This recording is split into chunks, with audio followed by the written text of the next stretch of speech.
ఇప్పటి వరకు పవన్ కళ్యాణ్ గారి సినిమాలకు ఎలాంటి యుఫోరియా హైప్ ఉందో పక్కన పెడితే ఓజీ సినిమాపై మాత్రం ఒక స్థాయిని మించిన అంచనాలు ఉన్నాయి. కేవలం ప్రీ లుక్ పోస్టర్తోనే సినిమాపై వేల కోట్ల అంచనాలు క్రియేట్ చేశారు సుజిత్. ఇక ఒక గ్లిమ్స్తో కేవలం టాలీవుడ్లో మాత్రమే కాదు, యావత్ ఇండియాను ఒక ఊపు ఊపేశాడు. పవన్ కళ్యాణ్ గారు లేనప్పుడు ఎన్ని సినిమాలున్నా అభిమానులు మాత్రం కాస్త ఎక్కువగా ఎక్స్పెక్టేషన్ పెట్టుకుంది ఓజీ సినిమాపైనే. అర్థం చేసుకోలేక ఫ్లాప్ చేసాము కానీ సాహో సినిమా రేంజ్ వేరన్నది ఎందరో అన్న మాటలు. అలాంటి సుజిత్ నుంచి 5 ఏళ్ల తర్వాత సినిమా, అది కూడా పవన్ కళ్యాణ్ గారితో అంటే అంచనాలు ఖచ్చితంగా తారాస్థాయిలో ఉంటాయన్న విషయం మనకందరికీ తెలిసిందే. కాకపోతే సెప్టెంబర్ 2వ తేదీ అంటే ఈరోజు పవన్ కళ్యాణ్ గారి పుట్టినరోజు అన్న విషయం మనకందరికీ తెలిసిందే. దీంతో పవన్ కళ్యాణ్ గారి పుట్టినరోజు కానుగా ఓజీ సినిమా నుంచి ఒక అప్డేట్ ఇస్తారని అభిమానులు వెయిట్ చేస్తున్న విషయం తెలిసిందే.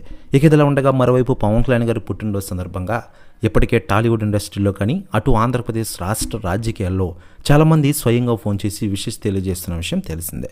అయితే లేటెస్ట్గా అందుతున్న సమాచారం ప్రకారం పవన్ కళ్యాణ్ గారి పుట్టినరోజుకి ఆయన కొడుకు అకీరా చేసిన పనికి షాక్లో ఉన్నట మెగా ఫ్యామిలీ. నైట్ 12 గంటలప్పుడు పవన్ కళ్యాణ్ గారి పుట్టినరోజు కానుగా ఆయన ఇంటికి సడన్ సర్ప్రైజ్ ఇచ్చారట అకీరా. ప్రస్తుతం న్యూస్ కూడా తెగ వైరల్ అవుతోంది తెలుగు ఇండస్ట్రీలో. మరోవైపు పవన్ కళ్యాణ్ గారు ప్రస్తుతం ఆంధ్రప్రదేశ్ రాష్ట్ర రాజకీయాల్లో డిప్యూటీ సీఎం హోదాలో రాణిస్తున్న విషయం మనకందరికీ తెలిసిందే.